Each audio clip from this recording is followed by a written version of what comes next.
बारे में अब हम ये जानने की कोशिश करेंगे कि गुरु गोविंद सिंह क्या समझाना चाहते हैं, क्या कहना चाहते हैं। जब भी कोई संत अब कोई कविता लिखता है तो जैसे कि उसके पास हमारे लिए कुछ होता है, कुछ संदेश देना होता है। संदेश देने के लिए वो भाषा का सहारा लेता है, कविताओं का सहारा लेता है। जैसे कोई आपके घर में बर्थडे पे गिफ्ट लेके आता है ना, लाता है, तो वो जो गिफ्ट होता है उसमें एक गिफ्ट पैक होता है और वो जो डब्बा होता है वो असल गिफ्ट नहीं होता है। गिफ्ट क्या होता है? जो उस डब्बे के अंदर होता है। तो ये जो शब्द देख रहे हो ना, ये जो छंद देख रहे हो, छंद समझते हो ना क्या होता है? जिसमें कविताएं लिखी जाती हैं, ठीक है। छंद मतलब कविता का डब्बा, गिफ्ट का डब्बा। जैसे कहते हैं कोऊ भयो मुंडिया सन्यासी, कोऊ जोगी भयो, कोऊ ब्रह्मचारी, कोऊ जतियन मनबो, को हिंदू तुरक को राफजी इमाम साफी, मानस की जाति सब एक पहचनबो, करता करीम सोई राज कर रहीम वही दूसरों न भेद कोई भूल भ्रम मनबो, एक ही सेव सब ही के गुरुदेव एक, एक ही स्वर पर सब एक ज्योति जनबो। तुम लोगों को समझ में आया क्या बोल रहे हैं? नहीं समझ में आया? अब मैं समझाता हूँ, बहुत आसान है। जितने संत कवि हुए वो कहते हैं कि मनुष्य के जाति को ऊंच और नीच में बांटना गलत है। न कोई ऊंचा है न कोई नीचा है। क्यों भाई? जबकि हम लोग ये देखते हैं कि कुछ जातियां ऊंची जाति है और कुछ जातियां नीची जाति हैं। संत लोग कहते हैं कि न कोई ऊंचा है और न कोई नीचा है। मामला क्या है? कुछ तो मामला है। क्यों नीचा, क्यों कोई नीचा नहीं है, क्यों कोई ऊंचा है? कारण क्या है? क्या बोले? ये बोली सबको भगवान ने बनाया। चलो देखते हैं कि गुरु गोविंद सिंह क्या कहते हैं। गुरु गोविंद सिंह जिस परंपरा में आते हैं, कबीरदास की परंपरा है। कबीरदास का नाम सुने हो ना? कबीरा खरा बाजार में लिए लुकाठा हाथ, जो घर जारो आपनो चलो हमारे साथ। यही गोरखपुर के पास मगहर है, वही कबीरदास का जन्म हुआ था।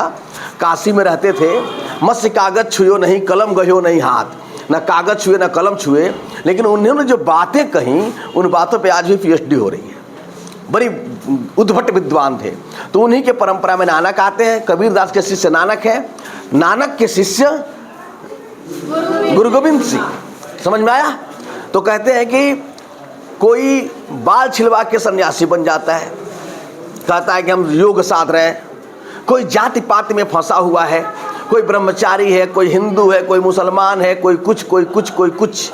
मनुष्य विभिन्न विभिन्न जातियों में, विभिन्न विभिन्न धर्मों में, विभिन्न विभिन्न परंपराओं में बटा हुआ है। ये मनुष्य का बटना ठीक नहीं है। क्यों ठीक नहीं है? कहते हैं मानस की जाति सब एक पहचानबो। मनुष्य की जाति एक है। मनुष्य की जात कैसी है?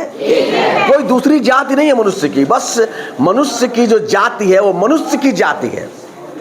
मनुष्य मतलब मनुष्य। हिंदू है उसका भी खून लाल ही है, मुस्लिम है उसका भी खून लाल ही है। मुस्लिम को यदि ऑपरेशन करके देखोगे तो हड्डियां उतनी ही पाई जाएंगी जितना हिंदू में पाई जाएंगी।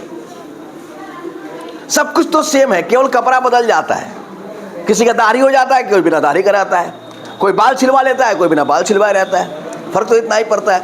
तो सारे फर्क ऊपर ऊपर के हैं। मनुष्य और मनुष्य में भेद करना ठीक नहीं है। कहते हैं कि क्यों ठीक नहीं है? कहते हैं कि एक ही ज्योति से सभी लोग जन्मा हुआ है। जैसा कि तुम लोगों ने बोला कि एक ही ईश्वर से सभी लोग पैदा हुए हैं, वैसे ये बोलते हैं एक ही ज्योति से, एक ही स्वरूप सब एक ही ज्योति जन्म हो। सबका रूप एक है और सभी एक ही ज्योति से जन्मा हुआ है। कबीरदास जी इसी को कहते हैं कि एक चाम एक मलमूत्र, एक मास एक गूदा, एक ज्योति से सृष्टि रची है को ब्राह्मण को सूदा। कहते हैं कि एक चाम एक मलमूत्र, एक मास एक गूदा, सब तो एक ही है और एक बूंद से सृष्टि रची है, एक ज्योति से सृष्टि रची है को ब्राह्मण को सूदा। कौन ऊंचा है और कौन नीचा है, कौन ब्राह्मण है और कौन शूद्र है? मतलब कोई नहीं है।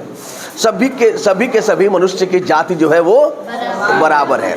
तो इस चार पंक्तियों में हमें याद क्या रखना है? केवल इतना याद रखना है कि इसमें गुरु गोविंद सिंह ने कहा है कि मनुष्य के जाति में भेद करना ठीक बात नहीं है। क्यों नहीं है? दो कारण बताते हैं। पहला कारण कि मनुष्य है, इसकी और कोई जाति नहीं है। समझ गए? और दूसरा कहते हैं कि कैसे जाति होगी जब एक ही बूंद से सभी निकल रहे हैं, एक ही जगह से सभी आ रहे हैं। कबीरदास बड़ी उद्भट विद्वान थे और बड़ी कड़क व्यक्ति थे। उन्होंने उनसे कहा गया कि हम ब्राह्मण हैं और ब्राह्मण समाज का उच्च व्यक्ति होता है। तो कहें कि जो लोग उच्च व्यक्ति होते हैं वो हेलीकॉप्टर से आते हैं। नेताजी लोग उच्च होते हैं, कैसे आते हैं? हेलीकॉप्टर से। तो कहा कि ए बाभन गर्भवनी जाया तो आन बाट हुई काहे ना आया, तुम्हें उसी रास्ते से आया जिस रास्ते से हम आए हैं, तो फिर अंतर क्या हुआ? वीआईपी गेट से ना आना चाहिए। मतलब कबीरदास किसी को छोड़ते नहीं थे।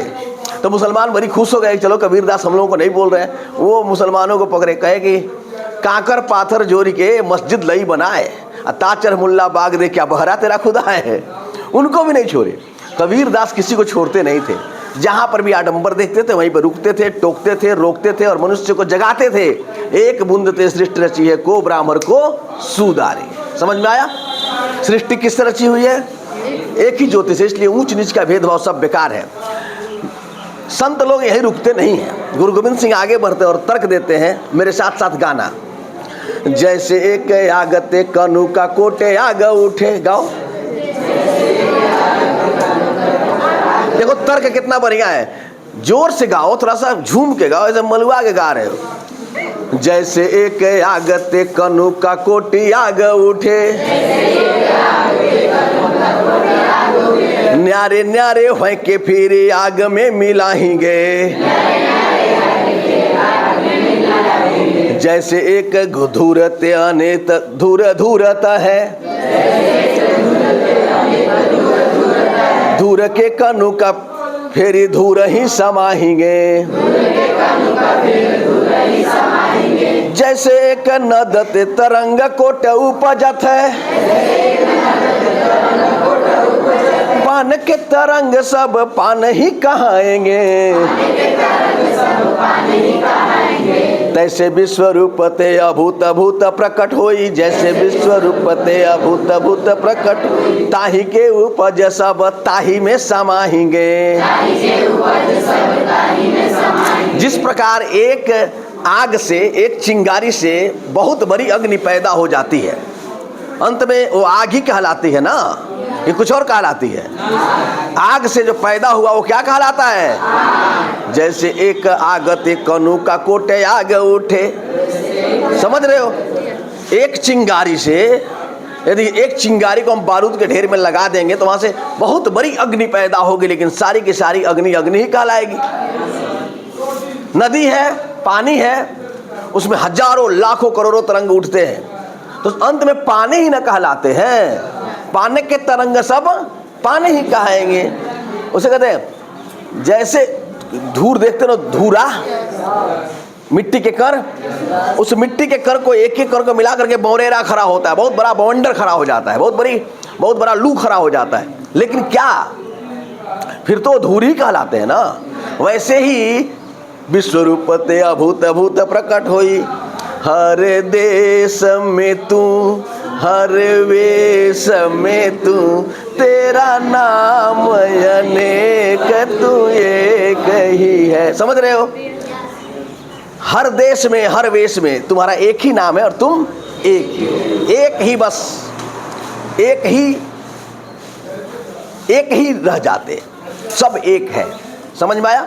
तो ठीक वैसे ही ये कहते हैं कि जैसे एक ही ईश्वर से इतना सब कुछ पैदा हुआ, ये धरती पैदा हुई, ये आसमां पैदा हुई, ये सूर्य पैदा, एक चांद तारे पैदा हुए, सब कुछ उसी से पैदा हुआ। तो फिर वही है ना, तो इसमें भेद कैसे हो गया? आग में तो भेद करते नहीं है। ये तो हम नहीं कहते हैं कि ये आग दूसरा है, ये आग फलानवा जाति का आग है, ये पानी फलानवा जाति का पानी है, ऐसा तो नहीं कहते, सबको पानी कहते हैं। फिर मनुष्य में भी भेद करना ठीक देखो, मनुष्य में बहुत गहरा भेद लोग करते थे और इस भेद के चलते मारा मारी होता था। एक मनुष्य दूसरे मनुष्य को देखना नहीं चाहता था, हिंदू मुस्लिम से लड़ता था, मुस्लिम हिंदू से लड़ता था, दोनों आपस में भिड़ जाते थे बात बात पे।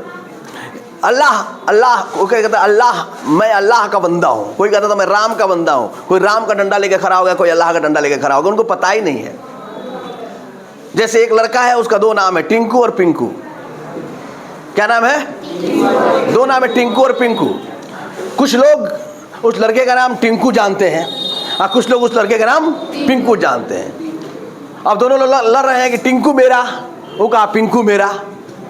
टिंकू पिंकू दोनों मतलब क्या, एक ही आदमी के दो नाम है। इसलिए कहा गया ईश्वर अल्लाह तेरो नाम सबको सन्मति दे भगवान। जय जय रघुपति राघव राजा राम पतित पावन। मतलब क्या समझे कि हम लोगों में कोई भी भेद नहीं है। जो भेद है वो भूल है, बेकार की बात है। न कोई ऊंच है न कोई नीच है, सभी के सभी एक हैं। सबका मालिक एक, सबके गुरुदेव एक हैं, सबका ईश्वर एक है, सब एक ज्योति से पैदा हुआ है। मनुष्य की जाति, इसलिए मनुष्य की जाति में आपस में भेदभाव करना अच्छी बात है क्या? नहीं। अच्छी बात नहीं है। Thank you. तो अब हम क्या करेंगे कि इसका प्रश्नोत्तर देखेंगे और उसको हल करने की कोशिश करेंगे, ठीक है? तो आप लोग का काम है कि अभी प्रश्नोत्तर देखेंगे और दिमाग में उसका आंसर लाएंगे। देखेंगे किस प्रश्न का आंसर आ रहा है, किस प्रश्न का आंसर नहीं आ रहा है। जिस प्रश्न का आंसर नहीं आएगा उस प्रश्न का आंसर मैं बताऊंगा, और जिस प्रश्न का आंसर आ जाएगा उस प्रश्न का आंसर आप दे दीजिएगा, ठीक है? तो चलिए डन बोलते हैं, शुरू करिए।